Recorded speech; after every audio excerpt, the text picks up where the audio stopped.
প্রিয় লিসেনার্স, আসসালামু আলাইকুম। আশা করছি আপনারা সবাই ভালো আছেন।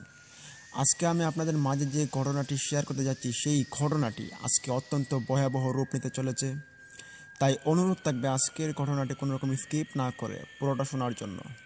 আমি আশা করি আজকের এই ঘটনাটি আপনাদের অনেকটা ভালো লাগবে। তো আমি আর দেরি না করেই চলে যাচ্ছি আজকের সেই ভয়ানক ঘটনাটিতে। আজকের ঘটনাটি আমার সাথে শেয়ার করেছেন আমাদের কিশোরগঞ্জের এক ভাই। ওনার বাড়ি হচ্ছে কিশোরগঞ্জ জেলার সাদুল্লাহ নামক একটি গ্রামে। ওনার নাম হচ্ছে পারভেজ মিয়া। তো আজকের এই ঘটনাটি ঘটে গিয়েছিল মোহাম্মদ পারভেজ মিয়ার বাবার সঙ্গে। তখন সময়কাল ছিল আজ থেকে প্রায় 30 বছর আগে, মোটামুটি 1994 সালের দিক দিয়ে। তখনকার সময়ে মানুষ নানান রকমের কষ্ট করে তাদের জীবনযাপন করত। তারা যে খাবার দাবার যে খেত, তারা কিন্তু খুব কষ্ট করে খাওয়া দাওয়া করত, দিন আনতো এবং দিন খেত। তেমনই ছিলেন পারভেজ মিয়ার বাবা। পারভেজ মিয়ার বাবা তিনি পেশায় ছিলেন একজন ইটের ভাটার কর্মচারী। প্রতিদিন তিনি ইটের ভাটায় কাজ করেন এবং সন্ধ্যার পর তিনি বাড়িতে ফিরে আসেন। তো এরই ভিতরে ওনার সাথে ঘটে যায় ভয়ানক 7 রাত।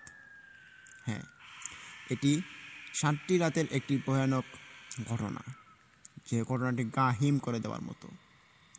প্রিয় লিসেনার্স, পারভেজ ভাইয়ের যে বাবা, ওনার নাম হচ্ছে আব্দুর শফিক মিয়া। তো আব্দুর শফিক মিয়া চাচা তিনি ওইখানে ইটের ভাটার রেগুলার একজন শ্রমিক ছিলেন। ওই ইটের ভাটার মধ্যে অনেক দূর দূরান্ত থেকে মানুষ এসে কাজ করত। এটি এখনও ইট ভাটাটি আছে। এটি কিশোরগঞ্জ জেলার মধ্যে অনেক বড় একটি ইটের ভাটা হিসেবে পরিচিত। এইখানে কাজ করার জন্য অনেক জায়গা থেকে অনেক মানুষ আসতো এবং তারা কন্টাকে কাজ করত এবং ওইখানেই রাত্রি যাপন করত। তো এমনই ছিলেন পারভেজ ভাইয়ের বাবা। তো পারভেজ ভাইয়ের বাবা তিনি সাধারণত যে মানুষের সাথে কাজকর্মগুলো করতেন, ওদের কাজ হচ্ছে ইটের যে আস্তরগুলো রয়েছে, ওই আস্তরগুলো তাদের পুরোটা শেষ করতে হতো। ইটের যে আস্তরটা তাদেরকে বানাতে হতো নরম মাটি দিয়ে। এইভাবেই তিনি কাজ করতেন ওই সময়টাতে। আর একটি কথা অবশ্যই বলে রাখা ভালো যে পারভেজ ভাইয়ের যে বাবা শফিক চাচা, ওই শফিক চাচা কিন্তু প্রতিদিন ওই কাজ শেষ করার পর তিনি বাড়িতে চলে আসতেন সন্ধ্যার পর পরেই। আর ওনার সাথে যে বাকি সহপাঠীরা ছিলেন, কর্মচারীরা, তারা ওইখানে থাকতো। তাদের যে খাওয়া দাওয়া হতো, ওই খাওয়া দাওয়ার বিলটা তারা ওইখানে দিয়ে দিত এবং তারা ওইখানেই রাত কাটাতো এবং পরদিন সকালে উঠে আবার কাজে লেগে পড়তো। আর শফিক চাচা যেটা করতেন, তিনি হচ্ছেন ওইখানে কিছু খাওয়া দাওয়া করতেন দুপুরবেলা, আর রাত্রিবেলা তিনি বাড়িতে এসে খেতেন। আর সারা রাত তিনি ঘুমানোর পর সকালবেলা আবার ওইখানে কাজে চলে যেতেন। তো এইভাবে শফিক চাচা প্রতিদিন ওই কাজ করতেন। তখন হঠাৎ ওইখানে একটা সমস্যা ঘটে। সমস্যাটা ছিল স্বাভাবিক, তবে এই স্বাভাবিক একটা সমস্যা অস্বাভাবিক হয়ে দাঁড়ায়। তো একটা সময় আসে যখন শীত পড়ে যায়, তখন ওই শীতের মধ্যে কিন্তু ইটের ভাটায় অনেক কাজের প্রেশার থাকে। তখন বৃষ্টি বাদলা না হওয়াতে ওইখানে ইট বানানো হয়ে থাকে অনেক, এবং ওই ইটগুলো যে বৃষ্টির সিজন আসে ওই সময় কিন্তু ইট তৈরি করা হয় না, তখন ওইগুলো বিক্রি করা হয়। এবং ইটের ভাটার মধ্যে 6-7 মাস কাজ হয় এবং 6-7 মাস কাজ হয় না, এভাবে আর কি চলে। তো এরই মধ্যে একটা সমস্যা ঘটে, যেটা হচ্ছে ইটের ভাটার যে কর্মচারীরা ছিলেন, অনেকগুলো কর্মচারী কোনো এক কারণবশত কমে যায়। যাদের বাড়ি ছিল খুব দূর দূরান্তে, কিশোরগঞ্জের শেষ মাথায়, এবং কারো কারো বাড়ি ছিল যে ময়মনসিংহর দিকে। তো তারা কোনো এক কারণবশত ওই ইটের ভাটাটা ছেড়ে দেন। তবে কী কারণে তারা ইটের ভাটাটি ছেড়ে দিয়েছিলেন সেটা কিন্তু বলা যায় না। তো ওই শফিক চাচাকে বলা হলো যে উনি রাত্রি 8টা পর্যন্ত ওইখানে কাজ করার জন্য, যেহেতু ওইখানে যে কর্মচারীরা কমে গিয়েছে। আর ওই 8টা পর্যন্ত কাজ করার জন্য শফিক চাচাকে আলাদা বেতন দেওয়া হবে বলা হয় তাকে। তখন শফিক চাচা বললেন যে আচ্ছা ঠিক আছে। তখন শর্তগুলো পূরণ করা হলো, যেভাবে শফিক চাচাকে যে 3 বেলা খাওয়া দাওয়া, ওইটা ওই ইটের ভাটার কর্তৃপক্ষ থেকে খাওয়ানো হবে, এটা ফ্রি, এবং ওনার এক্সট্রা একটা চার্জ দেওয়া হবে। তো শফিক চাচা রাজি হয়ে গেলেন যে উনি কাজ করবেন। এবং পরদিন এসে তিনি বাড়িতে বলে দিলেন যে আজকে থেকে আসবো না বাড়িতে, ওই ইটের ভাটায় থাকতে হবে এবং ওইখানে কাজ করতে হবে, দেখাশোনার দায়িত্ব রয়েছে। এমনিতেই যে কর্মচারীগুলো ছিল তারা কোনো এক কারণবশত চলে গিয়েছে, অনেক কর্মচারী।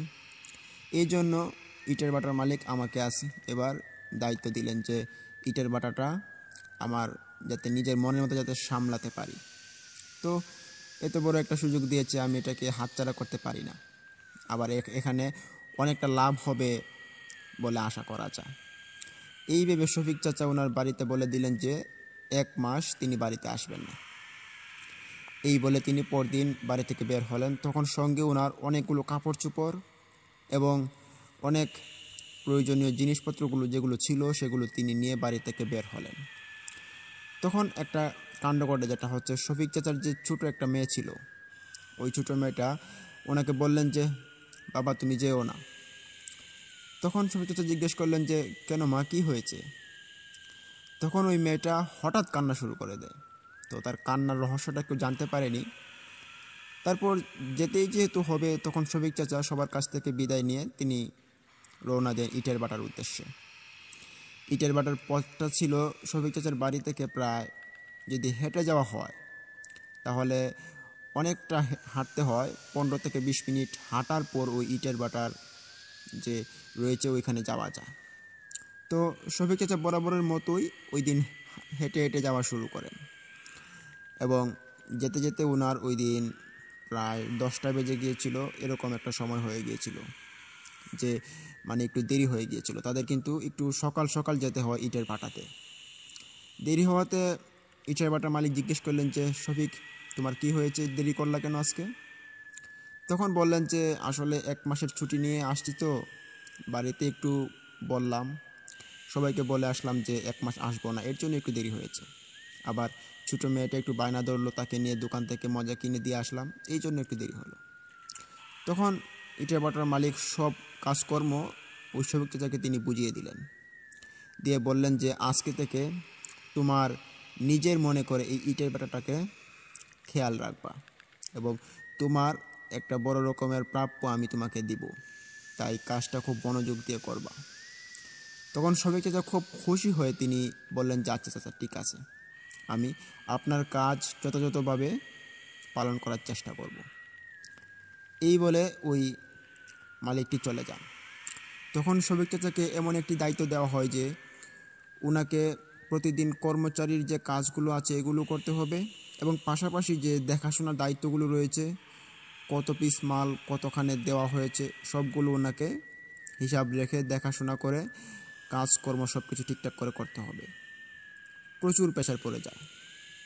শফিক চাচা এরকম প্রেশার তিনি হ্যান্ডেল করছিলেন, প্রায় 3 দিন 4 দিন চলে যায়। মোটামুটি ভালোই চলছিল সময়কালটা। তারা সকালবেলা ঘুম থেকে উঠতো এবং ঘুম থেকে ওঠার পরেই কিন্তু কাজে লেগে পড়তো সকল কর্মচারীদেরকে নিয়ে, এবং রাত্রি 8টা কি 9টার সময় তারা কাজ ছেড়ে দিত। যেহেতু শীতের দিন, দিন এমনিই ছোটো, এর জন্য তারা রাত 8টা 9টা পর্যন্ত তারা কাজ করতেন এবং তারপর খাওয়া দাওয়ার পর একটু আড্ডা করে তারপর সবাই ঘুমিয়ে যেতেন এবং পরদিন সকাল উঠে আবার কাজ করতেন। তো হঠাৎ একদিন তাদের সঙ্গে প্রথম একটা ঘটনা ঘটে, যেটা খুব ব্যাপারচাকা হয়ে যায়। সেটা হচ্ছে যে তখন শফিক চাচা এবং তাদের কর্মচারীদেরকে নিয়ে রাত্রিবেলা ইটের যে মাটিগুলো রয়েছে, নরম মাটি, ওই নরম মাটিগুলো খাত থেকে তুলছিলেন। তখন তুলতে তুলতে একজন হয়রান হয়ে পড়ে এবং তিনি বললেন যে আমি একটু উপরে গিয়ে উঠে বসি, আপনারা একটু কাজ করেন। তখন ওই কর্মচারীটা উপরে গিয়ে উঠে বসে এবং ওইখানে নিচে কাজ চলতে থাকে। তখন ওই উপরের যে কর্মচারীটা সে একটা কিছু দেখতে পায়। সে দেখতে পায় যে যেখান থেকে মাটি তোলা হচ্ছে, মানে যে খাত থেকে নরম মাটিগুলো যেগুলো মেশিনে করে সুন্দরভাবে বিলীন করা হয়েছিল, ওই মাটিগুলোর পিছনে কেউ একজন বসে আছে। এটা ওই কর্মচারী দেখতে পায়। দেখার পর সে ভাবলো হয়তো আমাদের মধ্যে কোনো কর্মচারী হইতে পারে যে এখানে বসে আছে। তখন সে বলল যে এই মাটির পিছনে কেটে বসে আছিস রে, উঠ, এইদিকে কাজ করা, এইরকমভাবে কথা বলল তিনি। কিন্তু তার এই কথাবার্তা শুনে ওই ছায়ামূর্তি মানুষটা কোনো রকম আওয়াজ, শব্দ বা নাড়াচাড়া কিছুই করলো না। এটা দেখে তিনি একটু অবাক হন এবং নিচে তাকা যে খাদ থেকে যে মাটি তুলছিলেন শফিক চাচা এবং তাদের আরও দুজন কর্মচারী, এক একটা খাদে 3 জন কি 4 জন করে কর্মচারী থাকতো। তখন ভিতর থেকে শফিক চাচা বলে উঠলেন যে, কিরে মনা, তুই কি পাগল হয়ে গেলি নাকি? রাত্রিবেলা কার সঙ্গে কথা বলিস? এখানে আমরা 4 জন ছাড়া তো আর কেউ নেই, বাইরে কি কেউ এসেছে? তখন মনা বলে ওঠে যে, আরে চাচা দেখো না, ওইখানে কেউ একজন বসে আছে, কালো দেখাচ্ছে কিন্তু শব্দ করছে না। তখন শফিক চাচা বলেন যে, একটু হাসলেন, হেসে বলেন যে, কি বলছিস তুই মনা, কে বসে থাকবে? দেখ তোর বউ হয়তো বসে আছে। এরকমভাবে একটু মজার কটূক্তি করলেন তিনি। তখন এত মজা করার পর ওই উপরে থাকা শ্রমিকটা কোনো কথাবার্তা বা কোনো শব্দ করছিলেন না। এটা তারা বুঝতে পারে। তারা ভাবে হয়তো যে, কিরে, যে ছেলেটাকে কোনো কটূক্তি করলে বা কোনো হাসি ঠাট্টার কথাবার্তা বললে সে বিগড়ে উঠতো, আমাদের সাথে ঝগড়া করতো, সেই ছেলেটাকে আজকে এত কিছু বলছে, সে তোর শব্দ করছে না কেন আজকে? সবাই একটু চিন্তিত হলেন এবং ভাবলেন যে দেখি তো সে কোথায় গেল। তখন শফিক চাচা তিনি উঠে আসলেন। ওঠার পর তিনি দেখতে পারেন যে ওই কর্মচারীটা সে অজ্ঞান হয়ে পড়ে আছে। এটা তিনি দেখতে পারেন। দেখার পর তিনি ওই নিচে থাকা খাদের মানুষগুলোকে ডাকবেন, কর্মচারীগুলোকে। তারা উঠে এসে একই দৃশ্য দেখতে পারে যে কর্মচারীটা সেন্সলেস হয়ে ওখানে পড়ে আছে। তখন তাকে দৌড়াদৌড়ি করে ওইখানে রুমের ভিতরে নিয়ে যাওয়া হয় যেখানে তারা ঘুমাতেন রাত্রিবেলা। ওইখানে ওই ছোটো ছোটো ইট দিয়ে আর কি হাফ বিল্ডিংয়ের মতো, উপরে টিন ছিল, ওই রকম ছোটো ছোটো ঘর বানানো হতো যেখানে ইটের বাটার শ্রমিকরা থাকতো। ওই ঘরে নিয়ে যাওয়া হয়। যাওয়ার পর ওই ছেলেটা যখন জ্ঞান ফেরানোর জন্য সবাই প্রস্তুতি নেয় যে পানি ছিটায় মুখে এবং তাকে ডাকাডাকি করা হয়, তখন ওই ছেলেটার হঠাৎ করে জ্ঞান ফেরে। জ্ঞান ফেরার পর সবাই যা দেখতে পেল যে ওই ছেলেটার চোখ সবুজ হয়ে আছে এবং ছেলেটা অদ্ভুত দৃষ্টিতে সবার দিকে তাকাচ্ছে। এটা শফিক চাচা দেখতে পারেন এবং তিনি বুঝতে পারেন যে তার লক্ষণটা বেশি ভালো ঠেকছে না। তিনি বললেন যে, এই সবাই ঘর থেকে বেরিয়ে যাও তো, একটু বেরিয়ে যাও। এই বলে তিনি সবাইকে ঘর থেকে বের করে দিলেন এবং তিনি ওই ছেলেটার কাছে এসে বসেন। বসে বলেন যে, কিরে, তোর কি হয়েছে? চোখ সবুজ কেন? তখন ওই ছেলেটা আচমকা লাফ দিয়ে বিছানা থেকে উঠে এবং উঠে বলে যে, কি বলছেন চাচা, আমার চোখ সবুজ? সবুজ হবে কেন? তখন বলেন যে, হ্যাঁ, তোর চোখ সবুজ। কোথায় দেখবি? আয়নাও তো নেই, দাঁড়া। তখন ওই শফিক চাচা তিনি একটা মগের মধ্যে ভর্তি করে পানি নেন। পানি নেওয়ার পর একটু আলোতে তিনি তার মুখটাকে নিয়ে যান এবং বলেন যে, দেখ, ওই পানিতে তোর ছায়ামূর্তি ভাসছে, তোর চোখ সবুজ হয়ে আছে। তখন ওই পানির উপরে ছায়াটা দেওয়ার পর যা দেখলেন তারা যখন ওই পানিটা ওই ছেলেটার মুখের কাছে নিয়ে আসলেন, ওখানে কিন্তু শুধু শফিক চাচাই ছিলেন।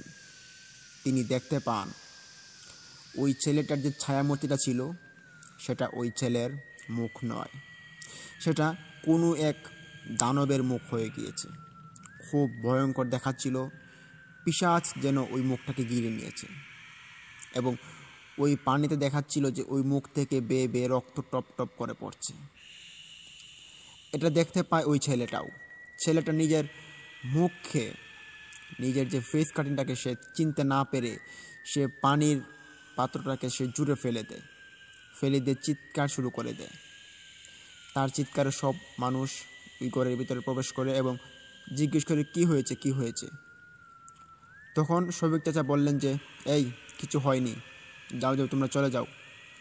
তখন ওই ছেলেটাকে বললেন যে, দেখ, তোকে হয়তো কোনো খারাপ কিছু ভর করেছে, কাউকে বলবি না, তোর নিজের কাছে এই ঘটনাটা চেপে রাখ, এটাকে আমি দেখছি কী করা যায়। তখন শফিক চাচা ওদেরকে মানা করার কারণ ছিল যে যদি তারা জানতে পারে তাহলে সেটির খারাপ রিপুটেশন আসবে। এমনিতেই ওইখানে ইটের ভাটাতে অনেক মানুষই থাকতে চায় না। প্রথমত সবাই দৌড় দিয়ে আসে, তবে আসলে লাভ হবে না। ওইখানে মানুষ কিছুদিন কাজ করার পর কিছু একটা আলামত পায় এবং সবাই গাট্টি গোছলা গুছিয়ে বাড়িতে চলে যায়। এই বিষয়টিরও কিন্তু একটা জোরালো কারণ রয়েছে। তো এর কারণেই কিন্তু শফিক চাচা মানা করলেন যে ওই ছেলেটাকে যাতে কাউকে কিছু না বলে। তখন শফিক চাচা যেটা করলেন, ওই ছেলেটাকে ঘরে শুয়ালেন এবং শুয়ানোর পর তিনি বাইরে থেকে দরজাটা লক করে দিয়ে সবাইকে নিয়ে অন্য রুমে চলে যান। সবাই যখন যার যার মতো করে রুমে খাওয়া দাওয়া করছিল এবং ঘুমানোর জন্য প্রস্তুতি নিচ্ছিল, তখন শফিক চাচা করলেন কি যে ইটের ভাটার যে মালিক, তিনি কিন্তু রাত্রিবেলার প্রতিদিনই এসে ওইখানে একটা আড্ডা দিতেন। একটা ছোটোখাটো একটা দোকান ছিল, ওই দোকানের মধ্যে তিনি আড্ডা দিতেন অনেক রাত পর্যন্ত। ওই দোকানে তিনি যান, গিয়ে দেখতে পারেন যে ওই ইটের ভাটার মালিক ওইখানে বসে আছে। তিনি প্রথমে গিয়ে সালাম দিলেন, আসসালামু আলাইকুম উস্তাদ, আজকে তো একটি খারাপ ঘটনা ঘটতে চলেছিল। ওনার কথা শুনে জিজ্ঞেস করলেন যে কেন, কি হয়েছে? তখন শফিক চাচা ওই ঘটনাটা খুলে বললেন। তখন ওই ইটের ভাটার যে মালিক, তিনি কি করলেন, একটা কবিরাজকে নিয়ে আসলেন। আনার পর ওখানে ওই ছেলেটাকে কিছু জারফুঁক করলেন রাত্রিবেলা। অনেক কর্মকাণ্ড হয়েছিল তখন। পরদিন সকালবেলা ওই ছেলেটা ভালো, সকালবেলা আবার দিব্যি কাজ করছে। এটা দেখার পর সবাই ভাবছেন যে কি ব্যাপার, ছেলেটা কালকে এরকম একটা ঘটনা ঘটেছে, সে দেখলাম খুব দুর্বল এবং অসুস্থ হয়ে পড়েছে, আজকে আবার কত সুন্দর মতো কাজও করছে দেখা যাচ্ছে, না ছেলেটা খুব ভালো। এই বলে সবাই যার যার মতো করে আবারও কাজ করা শুরু করে। কিন্তু ওইটা যে একটা খারাপ লক্ষণ ছিল সেটা কিন্তু কেউ ধরতে পারেনি। ওইখানে মহিলা সহ পুরুষ অনেক মানুষই কিন্তু কাজ করত, বেশিরভাগ মহিলাই ছিল অধিকাংশ। কেননা ওই মহিলাদের কাজ ছিল ইটের যে আস্তরটা আছে ওইটার ভিতরে নরম মাটিগুলো চেপে দিয়ে ইটের আবরণটা তৈরি করা এবং ইটগুলোকে উল্টানো, রোদে শুকানো, এরকম কাজ ছিল আর কি। তখন সবাই যার যার মতো কাজ করে করতে করতে প্রায় সন্ধ্যা গড়িয়ে আসে, আবারও আগের দিনের মতো। তখন ওই রাতে ঘটে আরও একটি জোরালো কাহিনী। সেটি ঘটে যায় শফিক চাচার সঙ্গে। শফিক চাচা ওই দিন ওই মাটিগুলো তুলছিলেন ওই কাঁথা থেকে, যে মাটিগুলো দিয়ে ইটের আস্তর তৈরি করা হয়, ওই মাটিগুলো মেশিন দিয়ে মানে নরম সফট করা হচ্ছে আর তিনি তুলছিলেন। তখন মাটি তুলতে তুলতে শফিক চাচা একটা জিনিস লক্ষ্য করেন যে তিনি যেখানে দাঁড়িয়ে মাটি তুলছেন, তবে বলে লেখা পালো এখানে যে ওই দিন শফিক চাচার সঙ্গে একজন লেবারই ছিল, যে কিনা শফিক চাচার হাত থেকে মাটিগুলো নিয়ে সে সাইডে রাখত এবং ওইখান থেকে ছোটো একটা তাদের ভ্যান গাড়ি ছিল, ভ্যান গাড়ির মতোই ছোটো একটা গাড়ি, ওইটা দিয়ে কেউ কেউ বোঝাই করে ওইখানে নিয়ে যেত ইটের, যারা যারা ইটের আস্তরটা তৈরি করে। তখন হঠাৎ করে শফিক চাচার লেবারটা বলে উঠলো যে চাচা, আমার একটু প্রাকৃতিক ডাকে সাড়া দিয়েছে, আমি একটু বাইরে থেকে আসছি। তখন চাচা বললেন যে আচ্ছা ঠিক আছে, যাও তাড়াতাড়ি আসো। এই বলে ছেলেটা চলে যায়। কিন্তু শফিক চাচা ওইখানে দাঁড়িয়েই থাকে। ওই মাটির যে তুলার আস্তরটা ওইটা খুব গভীর ছিল, প্রায় মাথা সমান উঁচু এবং ওইখান থেকে আরও নিচু হবে, কেউ একজন উপর থেকে হাত বাড়ালে তারপর উঠা যায়, এরকম একটা পজিশনে ছিল আর কি। তখন শফিক চাচা, রাত ঠান্ডা পড়েছে, ওনার গায়ে একটা চাদর ছিল, তিনি থরথর করে কাঁপছেন এবং ওইখানে দাঁড়িয়ে আছেন। যেহেতু কাজ করলে তো শরীরটা একটু গরম থাকে, আর কাজ ছেড়ে দিলেই কিন্তু শরীর ঠান্ডা হয়ে যায়, এর জন্যই তিনি ঠান্ডা অনুভব করছিলেন অনেকক্ষণ। এতক্ষণ পর যেহেতু ওই ছেলেটা আসছে না, তখন তিনি ডাকলেন যে এই ছেলে, কোথায় গেলা তুমি, তাড়াতাড়ি আসো। ছেলেটা দূর থেকে বলল যে চাচা আমি আসছি, দাঁড়ান একটু, আরেকটু সময়। তখন শফিক চাচা বললেন যে না, এসব কর্মচারী একটাও সুবিধার না, কালকে মালিককে বলে কিছু কর্মচারীদেরকে ছাঁটাই করে ভালো কর্মচারী আনার জন্য বলবো। তখন শফিক চাচা এভাবে দাঁড়িয়ে থাকে। তখন শফিক চাচা দাঁড়িয়ে থাকতে থাকতে তিনি লক্ষ্য করেন যে উনি যেখানে দাঁড়িয়ে আছেন ওই মাটিটা মনে হচ্ছে মাটির নিচ থেকে কিছু একটা ফেটে বেরিয়ে আসছে। তিনি সেটা অনুভব করতে পারেন এবং মাটিটা প্রচণ্ড পরিমাণে কাঁপা শুরু করেছে। শফিক চাচা এটা লক্ষ্য করতে পেরে তিনি একটু ভয় পান এবং তিনি ভাবলেন হয়তো নিচে মেশিনের কোনো সমস্যা হচ্ছে নাকি, এর জন্য হতে পারে এরকমটা কাঁপছে মাটিগুলো। কিন্তু না, মেশিনের সমস্যার কারণে কিন্তু এভাবে কোনো দিন মাটি কাঁপবে না বলে তিনি জানতেন। তখন শফিক চাচা আরও 2-1 বার ডাক শুরু করেন ওই লেবার ছেলেটা এখনও আসছে না। তখন শফিক চাচা ওইখানে দাঁড়িয়ে থাকতে থাকতে তিনি লক্ষ্য করেন যে সাইডের যে মাটিগুলো ছিল, যে মাটিগুলো দিয়ে ওই গর্তটা করা হয়েছিল এবং ওই গর্ত থেকে মাটি তোলা হচ্ছে, ওই গর্তের সাইডের যে আবরণটা রয়েছে ওই আবরণগুলো খসে খসে পড়ে যাচ্ছে নিচে। শফিক চাচার হাঁটু সমান হয়ে গিয়েছে, মাটি পড়তে পড়তে উঁচু হয়ে গিয়েছে, ওনার হাঁটু মাটির নিচে তলিয়ে গেছে। তখন শফিক চাচা ভাবলেন যে কী ব্যাপার, কী হচ্ছে এটা, মাটি যেভাবে পড়া শুরু করেছে এভাবে হতে থাকলে তো আমি একটু পরে মাটির নিচে ডুবেই যাব। তখন তিনি তাড়াতাড়ি করে ওইখান থেকে ওঠার চেষ্টা করেন।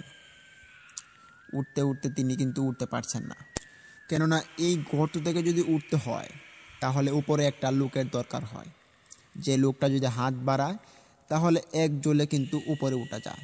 কিন্তু ওই শফিক চাচার সঙ্গে কোনো লোক নেই, তিনি একা একা খুব কষ্ট হচ্ছে এবং তিনি মানুষকে ডাকাডাকি শুরু করেন, বলেন যে কেউ কি আছো, আমাকে একটু তুলো। কিন্তু না, কেউ ওনার ডাকে সাড়া দেয় না। তখন শফিক চাচা হঠাৎ লক্ষ্য করতে পারেন যে ওনার যে পা, যেগুলো মাটির নিচে তলিয়ে আছে, ওই পাগুলো ধরে মাটির নিচ থেকে কেউ একজন তাকে টানছে। মনে হচ্ছে কেউ একজন এসে শফিক চাচার পা দুটোকে টেনে হিঁচড়ে মাটির নিচে নিয়ে যাওয়ার চেষ্টা করছে। এই অবস্থা শুরু হয়েছে শফিক চাচার সঙ্গে। তিনি তখন কিছুতেই বুঝতে পারছিলেন না ওনার সাথে কী করতে চলছে। আসলে তিনি আগেও জানতেন যে এই ইটের ভাটাটা একটা দোষী ইটের ভাটা, ওইখানে আগে অনেক মানুষ, প্রচুর মানুষ মারা গিয়েছে। তবে এরই মধ্যে আরও একটি কথা, যে এই ইটের ভাটাটি যেখানে আছে ওই ইটের ভাটা আগে একটি শ্মশান ছিল। ওই শ্মশানটা বিক্রি করে দেওয়া হয়, তারপর ওই মালিকটা কেনার পর ওইখানে ইটের ভাটাটি দেয়। তার মানে বোঝা যায় এখানে অনেক মানুষ কিন্তু আগে মারা গিয়েছিল এবং ওইখানে একটা হিন্দুদের পুরানোর জন্য একটা শ্মশান ছিল। তবে যাই হোক, শফিক চাচা তিনি লক্ষ্য করতে পারেন যে ওনার পাগুলোকে তুলতে পারছেন না, তিনি খুব অস্থিরতায় ভুগছেন। এবং একটু পর যখন ওই ছেলেটা এসে দেখতে পারে শফিক চাচা খুব নার্ভাস হয়ে আছে, এসে জিজ্ঞেস করলো যে চাচা আপনার কি হয়েছে। চাচা বললেন যে কি হয়েছে এটা পরে বলবো, তাড়াতাড়ি আগে আমাকে তুল। তখন ওই ছেলেটা খুব জোরে জোরে টানা শুরু করেন শফিক চাচার হাত ধরে, কিন্তু এত টানাটানির পরেও কিন্তু শফিক চাচাকে তোলা সম্ভব হচ্ছিল না। মনে হচ্ছিল কেউ একজন শফিক চাচাকে নিচ দিকে টানছে। আর এটা পরিমাণটা এতটাই ছিল যে শফিক চাচার প্রথমে হাঁটু সমান ছিল এবং হাঁটু থেকে পরপর চলে যায় কোমর পর্যন্ত, এতটা তোলে চলে যায়। তখন ওই ছেলেটা কিছু করতে না পেরে তিনি চিৎকার শুরু করে। ওই ছেলেটা চিৎকার চেঁচামেচি শুনে ওইখানে যে ইটের ভাটার কর্মচারীগুলো যারা ছিলেন, অনেকে ঘরে ছিল, অনেকে পাশের দোকানে ছিল, আবার অনেকে কাজ করতেছিল, তারা সবাই দল বেঁধে চলে আসে ওই শফিক চাচার কাছে। এসে দেখতে পারে এই অবস্থা। তখন সবাই শফিক চাচাকে ধরে টান শুরু করে, কিন্তু না, শফিক চাচাকে কেউই তুলতে পারছে না। মনে হচ্ছে যদি এর থেকে বেশি যদি টান দেওয়া হয় তাহলে আর কিছু হোক বা না হোক শফিক চাচার যে 2টা হাত রয়েছে এগুলো ছিঁড়ে চলে আসবে। এই কারণে 2জন মানুষ ছিলেন খুব সাহসী, তারা ভাবলেন যে নিচে নামতে হবে এবং দেখতে হবে এখানে কি হচ্ছে। তখন 2জন মানুষ নিচে নেমে পড়ে। নিচে নামার পর তারা দেখতে পারেন যে তাদের পা দুটো ওই মাটির নিচে তলিয়ে যাওয়ার মতো অবস্থা। তারা তখন শফিক চাচাকে তোলার জন্য ব্যস্ত। শফিক চাচার পা দুটোকে খুব জোর জোর করে টানা শুরু করেন, কিন্তু উঠানোটা খুবই মুশকিল ছিল। কেউ একজন নিচ দিকে টেনে হিরে ছিঁচড়ে নিয়ে চলে যাচ্ছে মনে হচ্ছে এরকমটা। আর এদিকে শফিক চাচার চিৎকার, অট্ট চিৎকার।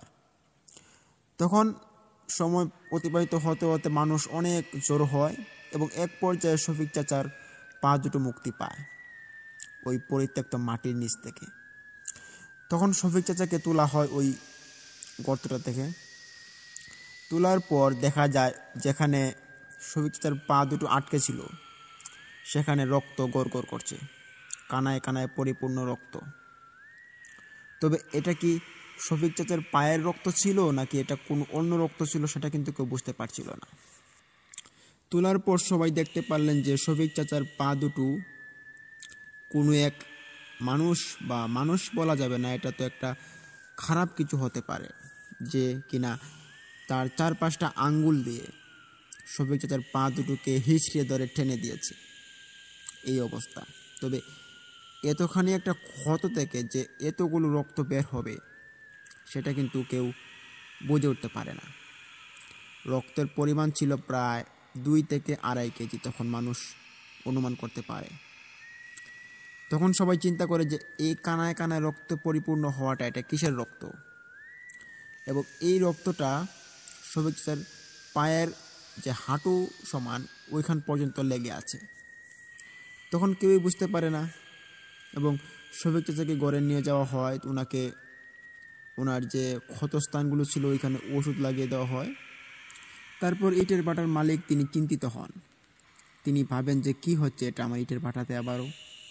অনেক দিন আগে আমার ইটের ভাটাতে মানুষজন মারা যেত, তবে এটা তো আমি অনেক সাধনা করেছি এবং অনেক কিছু করেছি, কবিরাজ এবং নানান ধরনের মন্ত্র পড়েছি, যার কারণে আমার এই ইটের ভাটাটা সুরক্ষিত হয়েছিল। তবে এখন আবার কি শুরু হচ্ছে, আবার কিসের লক্ষণটা আবার দেখা পেল আবার কে জানে। তিনি ভাবতে ভাবতে ভাবলেন যে ওই গর্তটাকে তিনি আর রাখবেন না।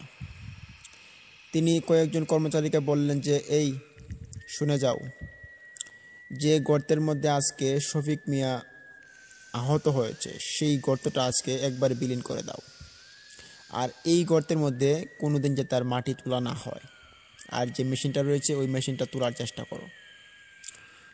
তখন ইটের ভাটার মালিকের কথা শুনে কর্মচারীগুলো ওই ইটের গর্তটাকে বিলীন করে দেয় এবং একবার সমান করে দেয়।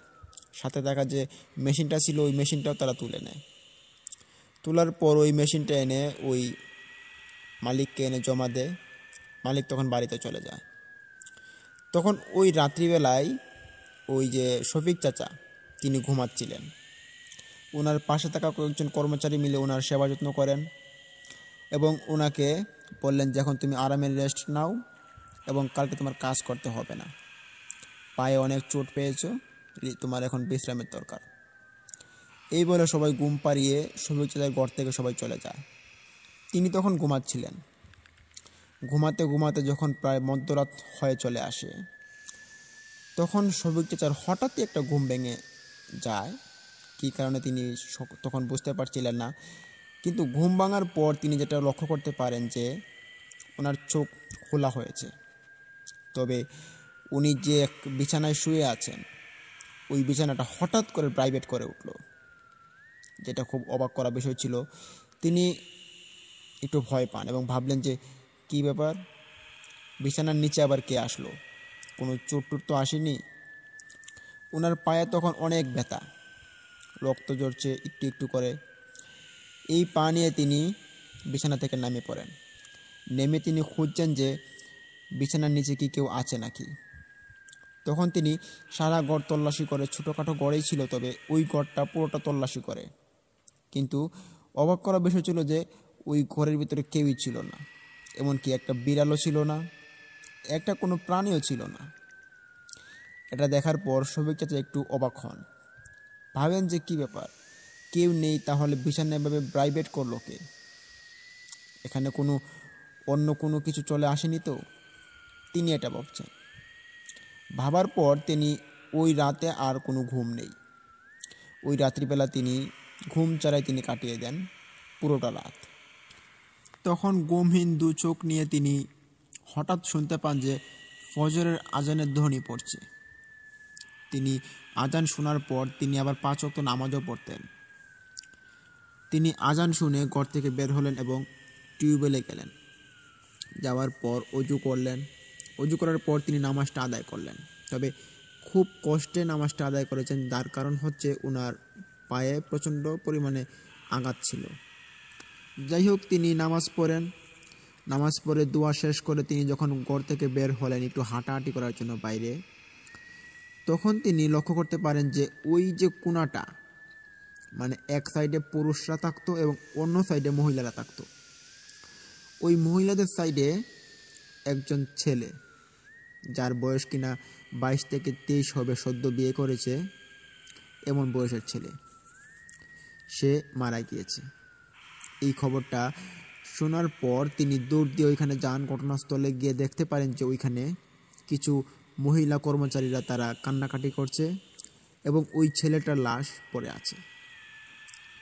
শফিক চাচা তিনি দেখতে পারেন, এটা দেখে একটু অবাক হন এবং জিজ্ঞেস করেন যে কী ব্যাপার, এই ছেলেটার কি হয়েছে, মারা গেল কেন এভাবে? ওইখানে থাকা মহিলাগুলো বললেন যে জানি না তো, রাত্রিবেলা ঘুমাচ্ছিলাম, হঠাৎই শুনতে পাই যে এই ছেলের চিৎকার শোনার পর আমরা ঘর থেকে বেরোলাম। শুধু আমরাই বের হইনি, আমাদের সাথে ওই যে পাশের ঘরের ভাবিও তিনিও বের হয়েছেন, কিন্তু আমরা বের হয়ে ততক্ষণে আর এই ছেলেটিকে আমরা বাঁচাতে পারিনি। ছেলেটা ততক্ষণে মারা গিয়েছে।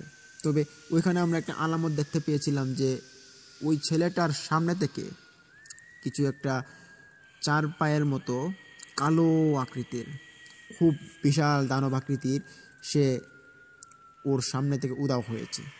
এটা আমরা নিজ চোখে দেখতে পারি।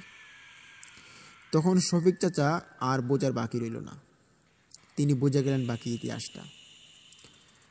তিনি তাড়াতাড়ি করে ওই মালিকের বাসায় গেলেন। মালিকের বাসা ওই ইটের বাটা থেকে 7-8 মিনিট দূরত্বে। দৌড় দিয়ে গিয়ে তিনি মালিককে জানালেন যে মালিক, সর্বনাশ হয়ে গিয়েছে, ইটের বাটাতে একটা যুবক মারা গিয়েছে, কর্মচারী। মালিক শোনার পর জিজ্ঞেস করলেন যে কি হয়েছে, কেন মারা গিয়েছে? তখন ঘটনাটা খুলে বললেন যে তারা দেখতে পেল যে কিছু একটা অশরীরী ওই তার সামনে থেকে উধাও হয়েছে আর সে এখানে মারা গিয়েছে। তখন ইটের ভাটার মালিক খবরটা পেয়ে তিনি দৌড় দিয়ে চলে আসেন ইটের ভাটায়। এসে দেখতে পারেন যে এই ছেলেটার মৃত লাশ পড়ে আছে। তখন মহিলারা কেউ ওই ছেলেটার শরীরে হাত দেয়নি। তখন ওই কর্মচারী পুরুষ যারা ছিল তারা ওই ছেলেটার গায়ে হাত দেয় এবং তার শরীরে যে শার্টটা ছিল ওই শার্টের পেছন দিকে দেখা যাচ্ছে যে লাল হয়ে আছে।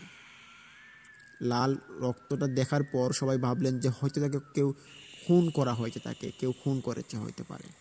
এইটা ভেবে তারা ওই ছেলেটার গা থেকে শার্টটা খোলার পর তারা দেখতে পারে যে শার্টের মধ্যে রক্ত লেগে আছে এবং ছেলেটার ওই পিঠ যে রয়েছে ওই পিঠের মধ্যে 10টা আঙ্গুলের ছাপ, বড় বড় আঙ্গুলের ছাপ, ওইগুলো বেশি আছে। এটা ওইখানে থাকা সবাই দেখতে পারেন। দেখার পর অনেকে ভয় পেয়ে ওইখান থেকে চলে যায়, ঘরে চলে যায় আর কি। কিন্তু পুরুষ সবাই দাঁড়িয়ে থাকে এবং দেখতে পারে যে এটা দাগটা খুব বাজেভাবে হয়ে গিয়েছে এবং কালো হয়ে গিয়েছে। 5টা আঙ্গুল মনে হচ্ছে তাকে একটা চোর দিয়ে পিঠের মধ্যে হাত গেঁথে দিয়েছে, এরকম একটা অবস্থা। কিন্তু ছেলেটা মারা গিয়েছে। তখন ওই ছেলেটাকে আর কিছু করার ছিল না। ছেলেটার বাবা মাকে ফোন দেওয়া হয়, ছেলেটাকে সবাই বাড়িতে নিয়ে যায়, তাদের বাড়িতে কান্নার রোল পড়ে এবং ওই ইটের ভাটার মালিক তার ফান্ড থেকে কিছু টাকা দিয়ে দেন, যেহেতু তার আন্ডারে ওই ছেলেটা মারা গিয়েছে এর জন্য তাকে কিছু দিতে হতো আর কি। তখন স্বাভাবিকভাবেই কিন্তু এটা মিটমাট হয়ে যায়। কারো মনে আসেনি যে এটা একটা প্যারানর্মাল বিষয় হতে পারে, তবে এসেছে কিন্তু কেউ প্রকাশ করেনি। আর তার কারণ হচ্ছে যে এই ইটের ভাটার মধ্যে অনেক কর্মচারীরা আসে, বেতন ভালো থাকে তার জন্য আসে, কিন্তু প্যারানর্মাল যে বিষয়টা ওইটার কারণে তারা ওই ইটের ভাটা ছেড়ে চলে যায়। সম্ভবত এই কারণেই কিন্তু এই বিষয়টাকে গোপন রাখা হয় ওই ইটের ভাটাতে। তখন শফিক চাচাকে সব কিছু বললেন, যে আবারও সাবধান করে দিলেন। ওই মালিকটা বললেন যে যদি কোনো দিন এই বিষয়টা যদি মানুষের কাছে সত্য বলে প্রকাশ করো তাহলে কিন্তু আমাদের ব্যবসা লাটে উঠবে। তাই এই যে ভৌতিক যে বিষয়টা, অশরীরী যে বিষয়টা, এটা যাতে কেউ জানতে না পারে, এটা যাতে মানুষ একটা ট্রল বা মিথ্যা একটা মনে করে বসে থাকে। এইরকম কথাবার্তা বলার পর সব কিছু কিন্তু পরে ঠিক হয়ে যায়। সব কিছু ঠিকঠাক চলছিল 2 দিন। তো কী ভাবছেন, ঘটনা কি এখানেই শেষ? না, ঘটনা যে আরও অনেক কিছু ঘটার বাকি রয়েছে, শুনতে তখন বুঝতে পারবেন। পরবর্তীতে যখন 2 দিন চলে যায়, 2 দিন চলে যাওয়ার পর শফিক চাচা বরাবরের মতো আবারও সকালবেলা এসে কাজ করতে লাগেন। তিনি ওই সময় পাটা একটু ভালো হয়েছিল, তিনি একটা গর্তের মধ্যে নামেন, সারাদিন কাজ করেন। ওনার সঙ্গে ছিল ওই দিন 2 জন লেবার। ওই 2 জন লেবারকে নিয়ে উনি কাজ করতে থাকেন। কাজ করতে করতে দুপুরের সময় হয়, লাঞ্চ করে তারা। লাঞ্চের পর আবারও জিরিয়ে কাজ শুরু করেন। এভাবে কিন্তু কাজ করতে করতে আগের মতো আবারও সন্ধ্যা গড়িয়ে আসে। তখন ওই সন্ধ্যায় কিন্তু হালকা কিছু ঘটলেও এত বেশি কিছু ঘটেনি, যার কারণে এটা প্রকাশ পায়নি। তবে ওই দিন কাজ শেষ করার পর যখন সবাই হাত মুখ ধুতে যায়, তখন ওইখানে একটা ছোটোখাটো পুকুর ছিল, আরও একটা টিউবওয়েল ছিল। তো টিউবওয়েলে কিন্তু হাত মুখ দেওয়াটা, গ্রামে যারা থাকে আর কি, গ্রামের মানুষদের টিউবওয়েল হাত মুখ দেওয়াটা তাদের জন্য একটা অস্বস্তিকর মনে হয়। তাই জন্য তারা যে দিঘি যদি থাকে, কোনো পুকুর, ছোটোখাটো পুকুর, ওই পুকুরগুলোতে তারা হাত মুখ ধুতে বেশিরভাগ ভালোবাসে গ্রামের মানুষগুলো আর কি। তখন ওই 3 জন মিলে যায় পুকুরে হাত মুখ ধোয়ার জন্য। 3 জন হাত মুখ ধুচ্ছেন। হঠাৎ করে তারা লক্ষ্য করতে পারে যে ওই পুকুরের মাঝখান থেকে বিশাল আকৃতির কিছু একটা উঠে আসার চেষ্টা করছে। তারা ভাবছেন যে কী ব্যাপার, এই ছোটো একটা পুকুরে এত বড় একটা মাছের আলামত, কি করে এটা হতে পারে?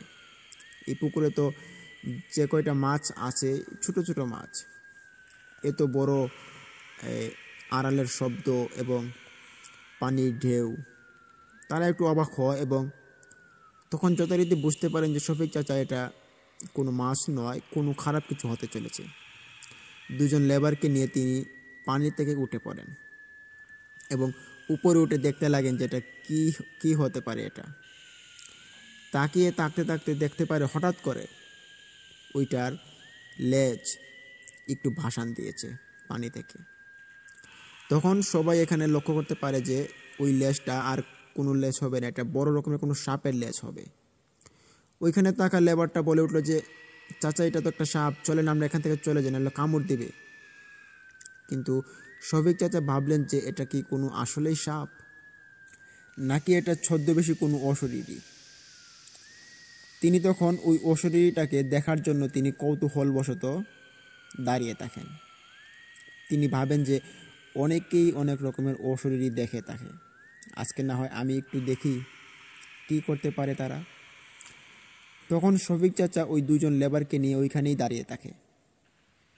তখন তারা যেটা দেখতে পারেন যে ওই পানির মাঝখান থেকে একটা বিশাল আকৃতির মুখমণ্ডল, তবে এটা মুখ ছিল পিশাচের এবং বডিটা ছিল পুরোটা সাপের, খুব ভয়ানক দেখাচ্ছিল, যেটা পানি থেকে উপরে উঠে চলে আসে।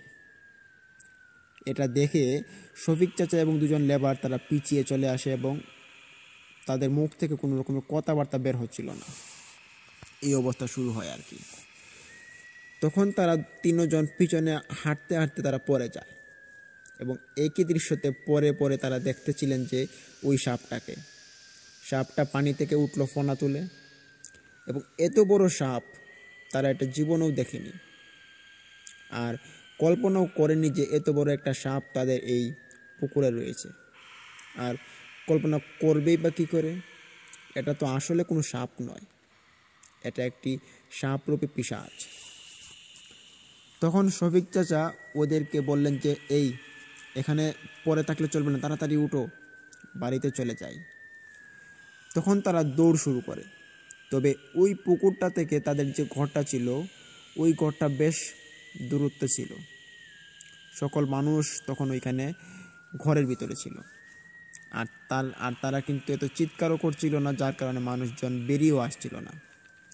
তারা দৌড় শুরু করে। দৌড়তে দৌড়তে তাদের যে পুরুষের যে থাকার স্থানটা রয়েছে ওই দিকে যাওয়ার চেষ্টা করতে থাকে। আর পিছন থেকে ওই সাপটা তাদের উপর থেকে উড়ে উড়ে আসছে, ফনা তুলে আসছে। এটা তারা পিছনে ঘুরে এবং দেখতে পারে। কলিজায় এক ফোঁটা পানি ছিল না তাদের। মারাত্মক ভয়ে তারা ঘাবড়ে যাচ্ছেন এবং ওই পিছনে সাপের ধাওয়াটা দেখার পর তারা আর ভয়ের কোনো সীমা বাকি ছিল না। তখন দৌড় দিয়ে তারা তিনজন মিলে একটা রুমের ভিতরে ঢুকে পড়ে এবং ঢোকার পরেই কিন্তু ওই দরজাটা লক করে দেওয়া হয়। তখন তারা যেটা শুনতে পারেন যে ওই দরজার বাইরে ওই সাপটা আসে, আসার পর ফনা তুলে কতক্ষণ ওইখানে ফুসফুস করতে থাকে, কিন্তু ওই সাপটা ওই দরজার মধ্যে একটা টাচও করেনি, কিন্তু পিছনে ধাওয়া করেছিল বটে। কিছুক্ষণ ফুসফুস ফনা তোলার পর যখন তাদেরকে দেখতে না পেল, কেউ যখন বেরিয়ে আসেনি, তখন ওই সাপটা আবারও চলে যায়। তখন এরকম একটা শব্দে ওই সাপটা চলে যাচ্ছিল। তখন তারা বুঝতে পেরেছিল হয়তো সাপটা চলে গিয়েছে। এটা ভেবে তারা দরজা খোলার পর দেখতে পারে যে পিছনে কিছুই নেই, সাপটা চলে গিয়েছে। ওইখানে থাকা একজন মহিলাকে তারা ডাক দিয়ে বলেন যে, চাচি, আমাদের খাবারটা আজকে এই করে পাঠিয়ে দেন। আজকে আমরা তিনজন একই রুমে শুব, আমাদের খাবারটা এখানে পাঠিয়ে দিলে ভালো হবে। তখন যে চাচিটা রান্নাবান্না করতেন, ওই চাচিটা তাদের তিনজনের ঘরে ওই খাবারগুলো পাঠিয়ে দেন এবং যথাযথভাবেই ওরা খাবারটা খান। খাওয়ার পর সবাই ঘুমিয়ে পড়ে। তখন ওই পঞ্চম রাতে ওদের সাথে ঘটে আরও একটি কাহিনী। তারা সবাই ঘুমাচ্ছিলেন। ঘুমাতে ঘুমাতে যখন মধ্যরাত আবারও চলে আসে, ওই মধ্যরাতে শফিক চাচা তিনি হঠাৎ করে লাফ দিয়ে উঠে বসেন এবং পাশে দুইজন শ্রমিক তারা ঘুমাচ্ছিলেন। তখন শফিক চাচা এসে জানলাটা খুললেন। জানলাটা খোলার কারণ হচ্ছে তিনি শুনতে পাচ্ছিলেন যে ঘরের সামনে কেউ একজন হাঁটাহাঁটি করছে। জানলা খুললেন, খোলার পর উনি দেখতে পেলেন যে বাইরে কেউ নেই, তবে টপ টপ করে হাঁটার শব্দ শোনা যাচ্ছে। তিনি অনেকক্ষণ ওই দরজার ওই জানালার কাছে দাঁড়িয়ে থাকেন এবং দেখার চেষ্টা করছিলেন যে কে এখানে হাঁটাহাঁটি করছে। হয়তো বা কোনো মানুষ, নয়তো বা কোনো অন্য কিছু। তিনি সেটা দেখার জন্য আগ্রহ নিয়ে ওইখানে দাঁড়িয়ে থাকেন, কিন্তু তিনি মনে মনে যেটা ভয় পাচ্ছিলেন কিন্তু সেটাই ওনার সাথে ঘটে গিয়েছিল। উনি যখন অনেকক্ষণ দাঁড়িয়ে থাকার পরও দেখতে পারছিলেন না যে কে ওটা হাঁটাহাঁটি করছে, তখন তিনি একটু পিছনে চলে আসেন। পিছনে এসে ওই বিছানাতে বসে ওই লেবার দুটোর মুখের দিকে তাকালেন। তাকিয়ে দেখতে পারলেন যে তারা এখনও ঘুমাচ্ছে। কিন্তু যখনই উনি ওই জানলাটার দিকে আবার তাকালেন, জানলাটার দিকে তাকিয়ে তিনি দেখতে পারেন যে এখানে একটা কালো রকমের একটা পিশাচ, যার চুলগুলো ছিল একবারে লাল বর্ণের, আগুনের মতো লুক্কা উঠছে এবং গালের মধ্যে যেমন মাংস নেই, মাংসগুলো যেমন ক্ষয়ে গিয়েছে, আর মুখের মধ্যে হাড়গুলো বেশি আছে, গলার মধ্যে হাড়গুলো স্পষ্ট দেখা যাচ্ছে। এরকম একটা অবয়বে পিশাচ, এটা তিনি দেখতে পারেন। দেখার পর তিনি একটা চিৎকার যে দিবেন, এই চিৎকার দেওয়ার শক্তিটা ওনার মুখে আসছিল না। তখন তিনি হাত দিয়ে ওই পাশের লেবারটাকে তিনি নাড়াচাড়া দিচ্ছিলেন, কিন্তু ওই লেবার দুটো ছিল খুব ঘুমের গাদা, তারা ওঠে না। তখন তিনি জোরে জোরে ডাক শুরু করেন, ডাক না, তিনি ধাক্কা দেওয়া শুরু করেন। তখন এক পর্যায়ে একটা লেবার উঠে বসে জিজ্ঞেস করেন যে, চাচা কী হয়েছে, তো রাত্রিবেলা টান শুরু করলেন কেন? তখন চাচা কোনো কথা বলে না। কথা না শুনতে পেয়ে ওই ছেলেটা চোখ দুইটা কচমচ করে ওই চাচার দিকে তাকানোর পর দেখতে পারলেন যে চাচা ওই জানলার দিকে আঙুল ইশারা করে বসে আছেন। ওই লেবারটা তখন জানলার দিকে তাকিয়ে দেখতে পারে যে জানলাতে কিছুই নেই।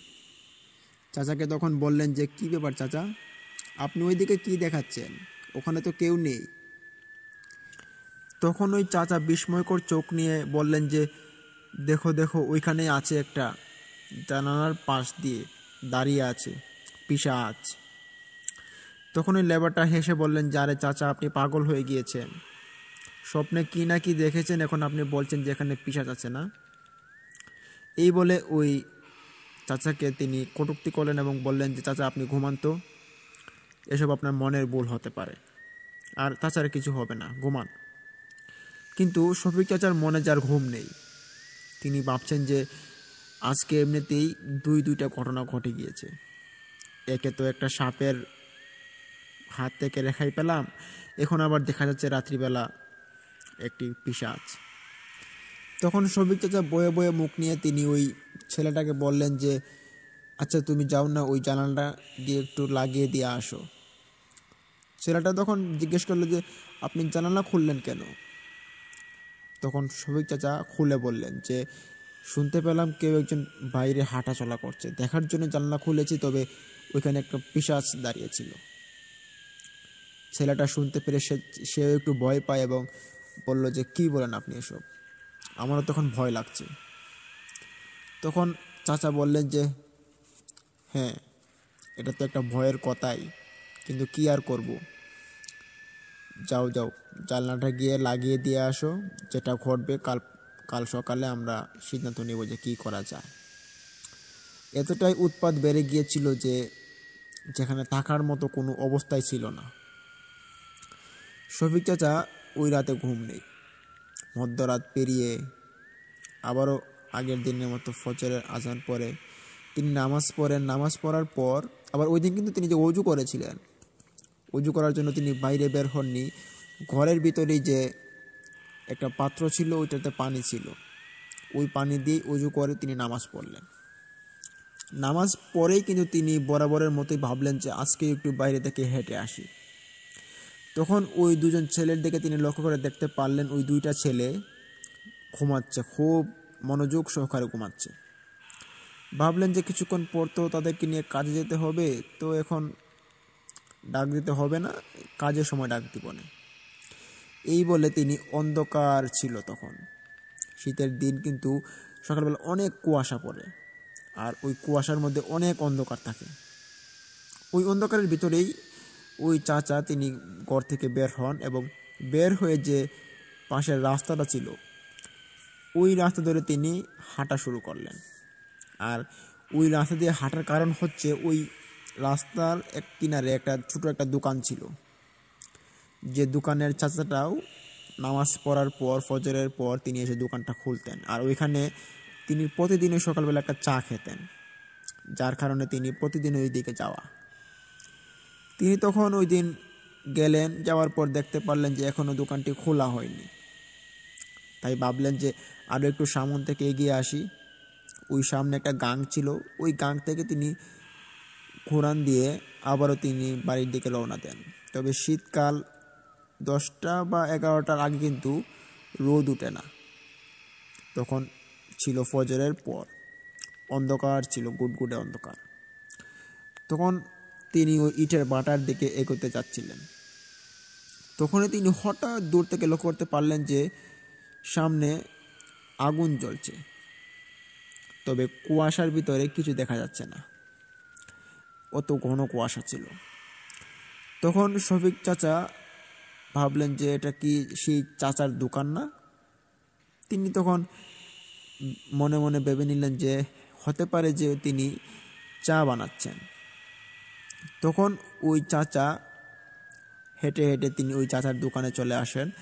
আসার পর দেখতে পারলেন যে দোকানের চুলায় চা জ্বলছে এবং চাগুলো উতরে উতরে পড়ছে, এবং দোকানের ভিতরে কেউ নেই। দোকানের মালগুলো কিন্তু খুব সাজানো গোছালো ছিল।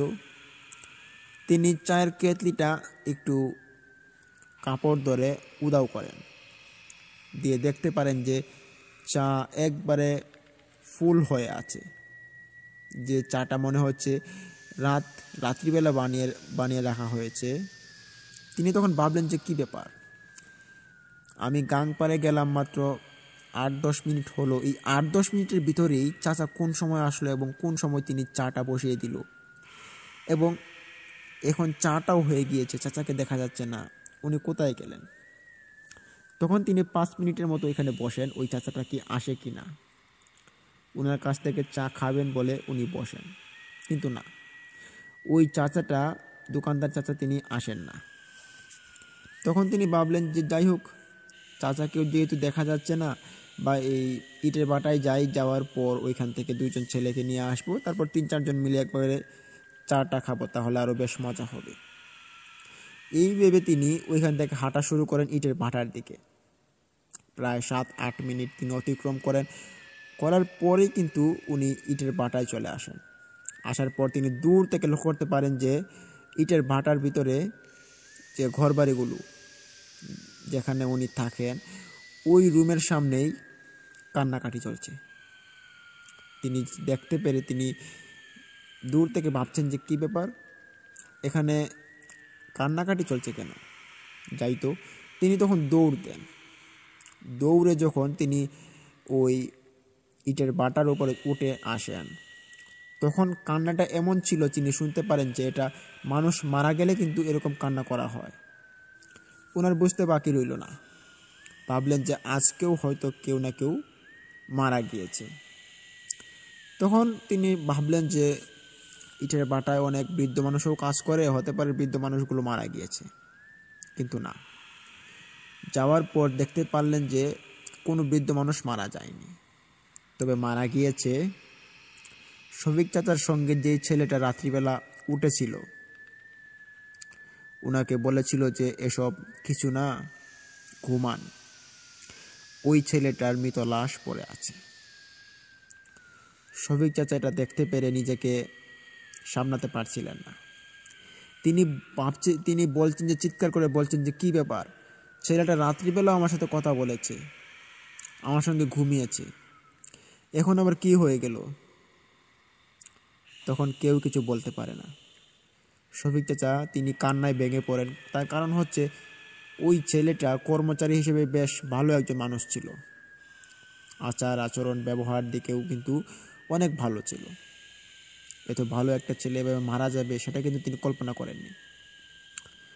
তখন ওই শফিক চাচা পাশে থাকা ছেলেটাকে জিজ্ঞেস করলেন যে কী ব্যাপার, তুমি কিছু বলছো না কেন, বলো কীভাবে কী হয়েছে। তখন ওই পাশের ছেলেটা বলল যে আসলে আমি তো কিছু দেখিনি, তবে আমি শুনতে পেরেছি যে তার যে এটকি উঠলে যেমন মানুষ একটু শব্দ করে, বুক থেকে যে শব্দটা আসে, এরকম শব্দ আমি শুনতে পেরেছি, এবং শোনার সাথে সাথেই আমার ঘুম ভাঙে। উঠে দেখি যে তার মুখ দিয়ে ফেনা বের হচ্ছে, এবং মনে হচ্ছিল তাকে কেউ গলা চেপে ধরে মেরে ফেলেছে। তখন এই কথা শুনে সবার সন্দেহ জাগলো যে এই ছেলেটার উপর, কিন্তু এই ছেলেটার উপর সন্দেহ করাটাও ভুল ছিল। তার কারণ হচ্ছে এরা দুজন খুব ভালো বন্ধু ছিল।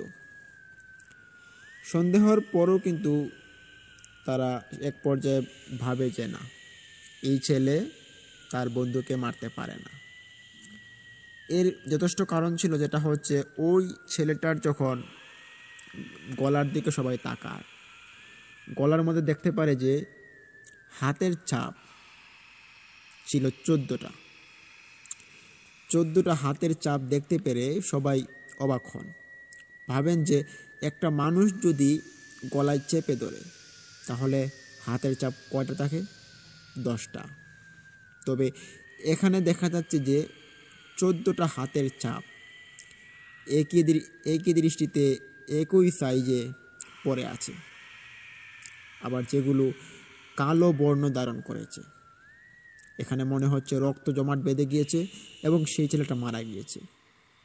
এবং আরও একটি জিনিস তখন লক্ষ্য করা যায় যে এই ছেলেটার ডেড বডিতে যে হাতগুলো ছিল এবং বুক ছিল, ওইটা আগে থেকে অনেকটা চেপটা হয়ে গিয়েছে। মনে হচ্ছে কেউ তার উপরে জোর করে উঠে বসে এবং বসার পর তাকে গলা টিপে হত্যা করে। এটা সবাই ভাবে, এবং ভাবার পর কিন্তু সীমাবদ্ধ ছিল না। যখন ইটের ভাটার মালিক আসে, তিনি কিছু মানুষকে নিয়ে আসেন, জ্ঞানী মানুষ। তারা পর্যবেক্ষণ করে বললেন যে এটা কোনো খারাপ লক্ষণ হতে পারে, কোনো জিন বা প্রেত বা কোনো অশরীরী তার উপর ভর করেছে এবং তাকে হত্যা করেছে। যথারীতিভাবে ওই ছেলের বাবা মাকে ফোন দেওয়া হয়। গার্জেনকে ফোন দেওয়ার পর গার্জেন চলে আসে। আসার পর সব ঘটনা শোনার পর ওই ছেলেটাকে নিয়ে যাওয়া হয়।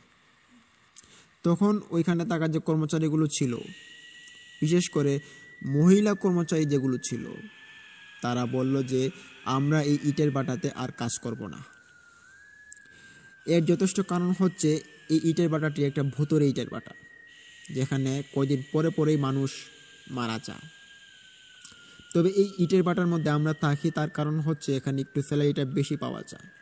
তবে জীবনের ঝুঁকি নিয়ে দু কয়টা স্যালারি বেতন বেশি পাওয়ার আশায় জীবনের ঝুঁকি আমরা নিতে চাই না। তারা ইটের ভাটার মালিকের কাছ থেকে ছুটি নিল এবং বলল যে আমরা এই ইটের ভাটায় আর কোনোদিন কাজ করতে আসবো না। তখন ইটের ভাটার মালিকটা খুব অসহায় হয়ে পড়েন। তিনি বললেন যে এ কি বলছো তোমরা যদি চলে যাও তাহলে তো আমার খুব বড় বিপদ হয়ে যাবে। আমার এত বড় একটা ব্যবসা, এটাকে তোমরা নষ্ট করে দিও না প্লিজ। আর একটা মাস থাকো, 1 মাস পরে না হয় তোমরা যাও। 1 মাসে আমরা যদি কোনো কর্মচারী ব্যবস্থা করতে পারি তাহলে না পরে যাও। এখন তোমরা চলে গেলে আমরা অনেক দিন বসে থাকতে হবে, যেটা আমাদের জন্য অনেকটা একটা লস হয়ে দাঁড়াবে। কিন্তু ওই মহিলা কর্মচারীগুলো তারা মানতে চায়নি। তখন ওই মহিলা কর্মচারীগুলোর সাথে তাদের কিছু স্বামী ছিল, যে স্বামীগুলো এখানে কর্মচারী হিসেবে কাজ করতো। ওই স্বামী এবং ওই মহিলাগুলো তারা চলে যাবে বলে সিদ্ধান্ত নেন। তখন তাদেরকে কোনোভাবে আটকে রাখা সম্ভব হচ্ছিল না, তারা চলে যায়।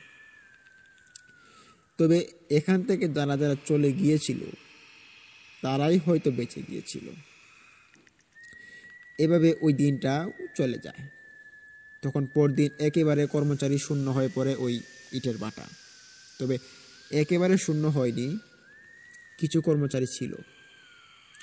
ওই কর্মচারীদেরকে দিয়ে টুকটাক কাজ, টুটকিনাটি কাজগুলো করানো হয় এবং মালিক বললেন যে পরদিন দেখি কোনো ভালো কর্মচারী যদি আমরা পাই তাহলে এনে নিয়োগ দিব আমাদের ইটের ভাটা। কিন্তু ওই মালিকটা তিনি খোঁজাখুঁজির পরও কিন্তু কোনো কর্মচারীকে পান না।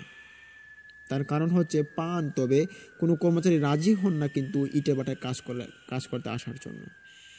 তিনি অনেক দূর দূরান্তে গেলেন, গিয়ে লোক সংখ্যা দেখার জন্য তিনি তার ইটের ভাটার কথা বললেন যে স্যালারি বেতন বেশি দেওয়া হবে, কিন্তু কেউ আসতে রাজি হয় না। তার কারণ হচ্ছে ওই যে পিশাচের অবয়ব, এই কারণটা। তো ওই দিন যেটা ঘটে যে সেটা হচ্ছে ওই রাত্রিবেলা যখন ওই ইটের ভাটার মালিকটা ঘুমাতে যান, তখন ওই ঘুমানোর পর তিনি স্বপ্নে দেখতে পেলেন একটা বিশাল কাহিনী। তিনি ঘুমাচ্ছিলেন মনের সুখে। ঘুমাতে ঘুমাতে হঠাৎ করে উনি একটা কল্পনার জগতে হারিয়ে যান। তিনি দেখতে পারেন যে ওনার চোখের সামনে কিছু একটা ভেসে উঠেছে, সেটা পানির নিচ থেকে। অনেকটা ওদের যে ইটের ভাটার মধ্যে পুকুরটা রয়েছে ওই পুকুরের মতো ছিল। তিনি দেখতে পারেন যে ওই পুকুরটা থেকে কেউ একজন উঠে আসে, এসে ওনাকে বলছেন যে এই সোহাগ গাজী, তবে ওনার নাম ছিল সোহাগ গাজী। সোহাগ গাজী নাম ধরে ডাকার পর ওই অবয়বটি বলল যে তুই যদি তোর ইটের ভাটাকে পিশাচের হাতছানি থেকে মুক্ত করতে চাস তাহলে শোন, তোকে বলি, তুই বড় বড় 2টা ষাঁড় গরু 3 রাস্তার মোড়ে, ওই যে ইটের ভাটার 3 রাস্তার মোড় যেখানে আগে শ্মশানের মোড় ছিল, ওই মোড়ের মধ্যে 2টা গরু জবাই দিয়ে রেখে আসবি। তবে 2টা গরু কিন্তু তরতাজা হতে হবে, কোনো রকমের চালাকি ধান্দাবাজি হলে কিন্তু চলবে না। আর যদি না দেস তাহলে তোর ব্যবসা চিরতরে বন্ধ হবে, এখানে কোনো মানুষ শান্তিতে কাজ করতে পারবে না। এই বলে অবয়বটি সে হাসতে হাসতে চলে গেল। তখন ওই মালিকটি এই স্বপ্ন দেখার পর তিনি লাফ দিয়ে বিছানা থেকে ওঠার পর পরিবারের কাছে তিনি শেয়ার করেন এবং সবাই সিদ্ধান্ত দিল যে হ্যাঁ তাই করা হোক, ওই গরুগুলো ওই রাস্তার মোড়েই দেওয়া হোক। তখন ইটের ভাটার মালিকের আবার বেশ বড় একটা গরুর খামার ছিল, যেখানে ষাঁড় গরু বেশিরভাগ ছিল। তিনি ভাবলেন যে এই খামার থেকে 2টা গরু যদি জবাই করে ওইখানে বুক দিয়ে দেই, তাহলে হতে পারে ভালো হবে। আর আমার যেহেতু গরু আছে, সেহেতু আর গরু কেনার দরকার নেই। এই ভেবে উনি শফিক চাচাকে সাথে নিলেন এবং ওই গরুগুলো জবাই করার কাজে ওনাকে বললেন। তখন ওই শফিক চাচার হাতে গরুটা জবাই করলেন। জবাই করার পর বেশ বড় বড় করে অংশবিশেষ কাটলেন। মানুষের খাওয়ার জন্য কিন্তু ছোট ছোট করে গরুর গোস্তগুলো কাটা হয়, তবে এগুলো যেহেতু বুক হিসেবে দেওয়া হবে, এর জন্য খুব বড় বড় মানে অস্বাভাবিকভাবে মাংসগুলো কাটা হয়। যাই হোক, কাটাকাটি করার পর অনেকটা মাংস হয় এবং যে বড়িটা বের হয়েছিল ওই বড়িটাকে পুকুরে ফেলে দেওয়া হয়, যে পুকুরটাকে তিনি স্বপ্নে দেখেছিলেন ওনার ইটের ভাটার। আর বাকি বস্তুগুলোকে নিয়ে যাওয়া হয় রাত্রিবেলা ওই 3 রাস্তার মোড়ে। তখন ওই 3 রাস্তার মোড়ে 1 বস্তা গোস্ত তিনি মাথায় করে নিয়ে যাচ্ছেন এবং ওই পাশে আছেন ওনার যে ইটের ভাটার মালিক। তারা দুজন মিলে ওই গোস্তটাকে একটা কলাপাতা বিছান, বড় রকমের একটা না কয়েকটা কলাপাতা বিছান, ওই কলাপাতার উপরেই গোস্তগুলো ঢেলে দেন, ঢেলে ছড়িয়ে দেন, দিয়েই তারা এগিয়ে আসছেন। তখন এগিয়ে আসার সময় একটা ভুল করে ফেলেন তারা। সেটা হচ্ছে, শুনতে পারেন যে তারা যখন গোস্তগুলো ঢেলে দিয়েছে তখন সেখানে কেউ ছিল না, তারা দুজনেই ছিল। এবং ওই দুজন যখন পিছন দিক থেকে হেঁটে আসছিল, তখন কিন্তু বারণ ছিল যে পিছন দিকে তাকানো যাবে না। কিন্তু তারা যেটা করলো, ওই যে ইটের ভাটার মালিকটা ছিল, ওই মালিকটা পিছনে কচর মচর শব্দ শোনার পর তিনি পিছন থেকে ঘুরে দাঁড়ালেন। যেই না ঘুরলেন, সেই ওনার বিপদ নিয়ে চলে আসলেন।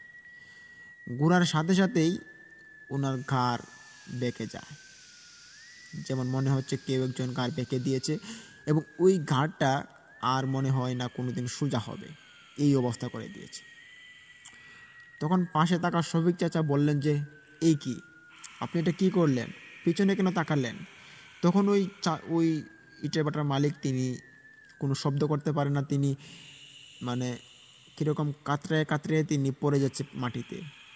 তখন তিনি জলদি করে ওনাকে কাঁধে নিলেন এবং দৌড় দিয়ে তিনি এখান থেকে পার হয়ে আসলেন।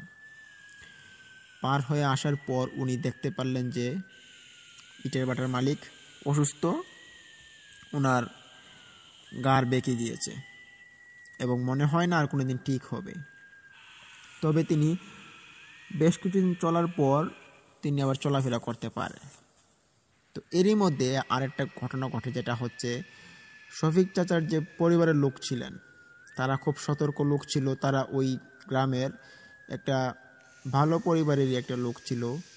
যাই হোক, তারা দিন আনতেন দিন খেতেন এবং তারা ভাই বোন ছিল অনেক, প্রায় 8 জন ভাই বোন ছিল তারা। এই দিক দিয়ে কিন্তু তাদের কোনো এক ভাই বোনের একটা ক্ষতি হবে, সেটা কিন্তু কোনো ভাই বোনই কিন্তু চায় না। এই ঘটনা শোনার পর শফিক চাচাকে বললেন যে, শফিক, তোমাকে আর ইটের ভাটায় কাজ করতে হবে না, যদি কাজই করতে হয় তাহলে অন্য কোনো ইটের ভাটায় কাজ করো কি, তবে এই ইটের ভাটায় কোনো দিন কাজ করতে হবে না। এই বলে শফিক চাচাকে এইখান থেকে ইটের ভাটার কাজটা ছাড়িয়ে দেওয়া হয়। কিন্তু এই ইটের ভাটার যে দায়িত্বটা তারপর ও ইটের ভাটার মালিকের ভাই নেন। ইটের ভাটাটা এখনও আছে, এখনও অনেক বড় বিশাল, তবে এখন ওই বুক দেওয়ার পর আর কোনো রকমের ঘটনা ঘটে যায়নি এবং এখন সব কিছু ভালোই চলছে। তো প্রিয় লিসেনার, এই ছিল আজকের ঘটনাটি কেমন লাগলো? যদি ভালো লাগে থাকে তাহলে কমেন্ট করুন, লাইক দিন এবং শেয়ার করে বন্ধুবান্ধবদের মাঝে ছড়িয়ে দিন, এবং অবশ্যই অবশ্যই আমাদের এই চ্যানেলটিকে সাবস্ক্রাইব করুন এবং পাশে থাকা বেল আইকনটি অন করুন। তো প্রিয় লিসেনার্স, আমাদের এই চ্যানেলটি অত্যন্ত নতুন। এই চ্যানেলে আমরা প্রতিদিনই সত্য নির্ভর ভৌতিক ঘটনাগুলো আপনাদের মাঝে উপস্থাপন করার চেষ্টা করব এবং প্রতিদিনই আমরা আপনাদের সাথে থাকার চেষ্টা করব। তাই অবশ্যই আমাদের চ্যানেলটিকে সাবস্ক্রাইব করুন এবং পাশে থাকা বেল আইকনটি অন করুন।